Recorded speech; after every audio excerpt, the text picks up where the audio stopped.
Let's see the question is if F of A equals to 2, F of A की value अगर 2 है, F dash A की value अगर 1 है, जी of A की वैल्यू -1 है और जी डैश ए की वैल्यू 2 है, then limit extends to a g x into F of A minus g a into F of x divided by x minus a equals to ये value बताना है। तो अब यहाँ पे देख सकते हो जैसे ही अगर मैं इस क्वेश्चन में अगर मैं x की वैल्यू a पुट करता हूँ तो ये बनेगा क्या, numerator will become g of a into F of A minus ji of a into F of a, that is numerator will be simplified to 0। Numerator 0 हो गया और डिनोमिनेटर हमारा क्या है a minus a which is also 0। इसका मतलब ये form हमारा क्या आ गया, 0/0 फॉर्म आ गया। ठीक है, तो अब यहाँ पे 0/0 फॉर्म आ गया, इसका मतलब कि अब यहाँ पे क्या यूज करना है, L hospital rule. Here will be using L hospital, क्योंकि जब भी दो फंक्शंस आ जाते हैं ऐसे इस टाइप के फंक्शंस आ जाते हैं, इसका मतलब L'Hospital rule is the best way to solve it. ठीक है, तो अब यहाँ पे आ गया L'Hospital rule will be using.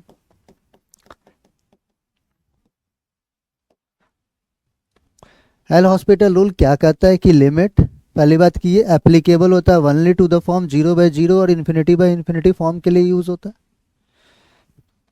which states that limit x tends to a fx by gx। अगर ये 0/0 फॉर्म का है तो इसकी जो लिमिट होगी that is simplified to limit x tends to a f dash x by g dash x, f dash x by g dash x। इसकी value कब तक डिफरेंशिएट करेंगे, जब तक ये इंडिटरमिनेट फॉर्म 0/0 या इन्फिनिटी ये हमारा एलिमिनेट ना हो जाए।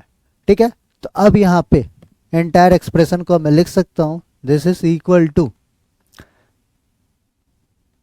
जो हमारा वैल्यू है ये वैल्यू। ठीक है, this value is equal to, अगर मैं न्यूमरेटर को डिफरेंशिएट किया तो ये हो गया G dash x.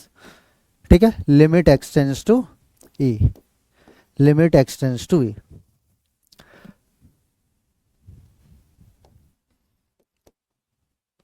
Limit X tends to A, ये हो गया हमारा G dash X into F of A minus ji of A into F dash X divided by X minus A की डेरिवेटिव, तो एक्स का डेरिवेटिव कितना हो गया 1, तो 1 यहाँ पे 1। ठीक है, ए का डेरिवेटिव यहाँ पे 0, ए इज द कांस्टेंट। तो this is equal to limit X tends to A, तो एक्स की वैल्यू ए पुट किया तो ये क्या हो गया G dash A into F of A minus ji of A into F dash A divided by 1। अब सभी की वैल्यू सब्स्टिट्यूट कर दिया जाए तो जी of A, ji dash A की वैल्यू कितना है 2, तो this is equal to 2। F of A की वैल्यू कितनी है यहाँ पे 2, तो 2 into 2 minus ji of A की वैल्यू कितनी है -1, तो -1 into F dash A, F dash A की वैल्यू कितनी है 1, तो हमारे पास एक्सप्रेशन क्या आ गया 4 + 1 which is equal to 5। It is matching with option number B. Hence option B is correct for the given